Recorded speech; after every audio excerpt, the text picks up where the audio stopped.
وہ 50 دفعہ تم پر جادو کرے، تم 50 دفعہ اڑاؤ. وہ 100 دفعہ کرے، تم 100 دفعہ اڑاؤ. تم کیوں تھکتے ہو؟ وہ کرنے پہ نہیں تھک رہا، تم کاٹنے پہ تھک جاتے ہو. زیادہ پلٹا دیا کرو، جتنے دی کھوتی اتنے آڑ کرو، مار دو اٹھا کے. یہ طاقت تو اللہ نے دی ہے نا.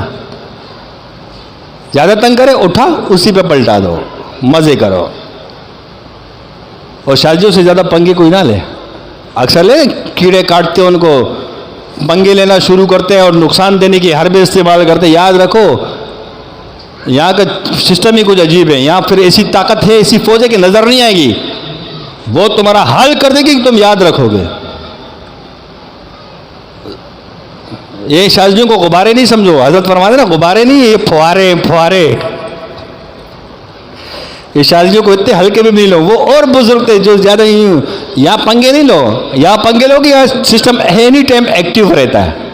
جہاں سے وائرس آتے فوراً وائرس کو ڈیٹیکٹ کرتا ہے، اس پہ فوراً کارروائی کر دیتا ہے. یہ دماغ تمہارے درست ہو جائیں گے. یہ تو اللہ کا فضل ہے کہ اللہ نے شادیوں کے دلوں کو نرم کیا ہوتا ہے. ورنہ ایسے تمہارا حال کرے کہ تم یاد رکھو گے. تم اپنے دشمن کو بھی نصیحت کرو گے کہ ان سے پنگا نہیں لو.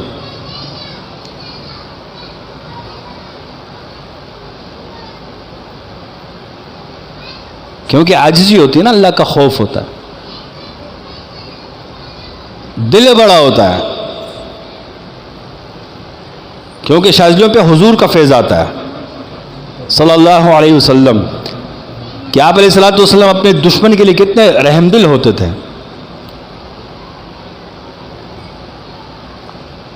کہ آپ علیہ الصلوۃ والسلام کے دل میں درد ہوتا تھا. آپ علیہ السلام کے سامنے ایک دفعہ جنازہ کیا یہودی کا، آپ علیہ السلام رونا شروع ہو گئے.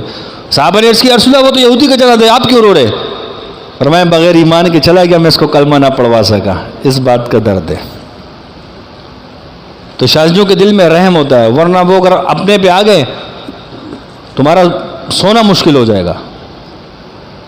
اور زیادہ پنگ نہیں لو. کبھی کبھی چیزیں خود بھی کام کر جاتی ہیں، یہ بھی یاد رکھو.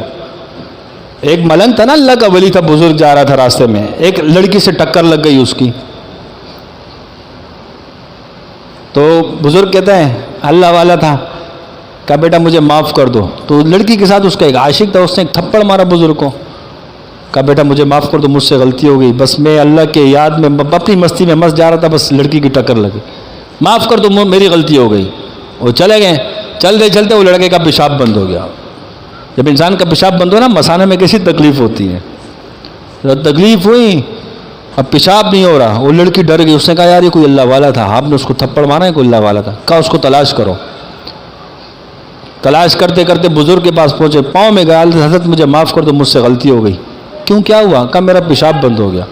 کہا بیٹا میں نے تو اس ٹائم کہہ دیا تھا کہ میری غلطی تھی، میں نے معاف کر دیا تھا. آپ نے کہا نہیں آپ معاف کرو، غلطی آپ کی رہی تھی، میں نے آپ کو تھپڑ مارا. کہا اچھا مجھے بتاؤ یہ لڑکی آپ کی کیا لگتی ہے، آپ نے مجھے تھپڑ کیوں مارا؟ کہا میں اس لڑکی سے محبت کرتا ہوں، اس کا عاشق ہوں، اس کی وجہ سے میں نے آپ کو تھپڑ مارا. تو کہا ہم سے بھی تو کوئی محبت کرتا ہوگا نا، ہم سے بھی تو کوئی محبت کرتا ہوگا نا، اس سے تیرے ساتھ کام کر دیا. تو یہ دماغ میں رکھو. ہم تو خاموش ہو جائیں گے لیکن بعض اوقات وہ چیزیں پھر ایکٹیو رہتی ہیں، وہ کام کر جاتی ہیں، وہ پتہ ہی تمہیں نہیں چلتا. پھر میرے محترم ساتھیوں، ہم کوشش کریں جو نعمت اللہ نے دی اس پہ شکر ادا کریں. کیا کریں؟ شکر ادا کریں. یہ اللہ والے جو ہوتے ہیں نا، یہ بے تاج بادشاہ ہوتے ہیں. ایک بادشاہ وہ ہے کہ جو حکومت میں آتا ہے، ایک بادشاہ وہ ہوتا ہے کہ وہ بے تاج ہوتا ہے. چلتی اسی کی جو بے تاج بادشاہ ہوتا ہے. یاد رکھنا، چلتی کس کی ہے؟ بے تاج بادشاہ کی. سارے اس کے غلام ہوتے ہیں، ظاہری سسٹم اس کے اشاروں پہ چل رہا ہوتا ہے. لہٰذا اپنے باطن پر محنت کرو. تمام ساتھی جتنے بھی اس خانقاہ کے اندر بیٹھے ہوئے، کوئی ویسے بھی ہے، اللہ کا ذکر کرو محبت میں. اللہ کی کس میں؟ اللہ کی محبت میں وہ ذکر کرو. اللہ کی یاد میں، اللہ کی محبت میں، اللہ کی رضا کے لیے ذکر کرو. ذکر میں مطلب کیا؟ یا اللہ میرا مقصد ذکر کرنے کا تیری رضا تجھے حاصل کرنا. اللہ کو اللہ سے مانگو. جب تم اللہ کی محبت میں ذکر کرو گے، اللہ تمہیں ایسے انعامات سے نوازے گا کہ تم سوچ بھی نہیں سکتے. تمہارے خیالات میں بھی وہ چیز نہیں آ سکتی ہے. اللہ تمہیں کام والا بنا دے گا تو کام والا بن دے کہ نہیں؟ تمہاری دعاؤں کے اندر اللہ اتنی طاقت رکھ دے گا، کیونکہ جو ذکر کرتے ہیں ان کی دعاؤں کے اندر اللہ بڑی طاقت رکھتا ہے. آزماتا ضرور ہے وقت کے حساب سے، لیکن اللہ تمہارے ساتھ ہوتا ہے. جب تم اللہ کا ذکر کرتے ہو اللہ ہر وقت تمہارے ساتھ ہوتے ہیں، اور جس کے ساتھ اللہ ہو جائے اس کو کوئی نقصان دے سکتا؟ آزمائش آ سکتی ہے، اس کو اللہ آزما سکتا ہے، لیکن کوئی نقصان اس کو نہیں دے سکتا، کیونکہ اللہ اس کے ساتھ ہے. تو ہم ایسے بنے کہ ہر وقت اللہ ہمارے ساتھ ہو.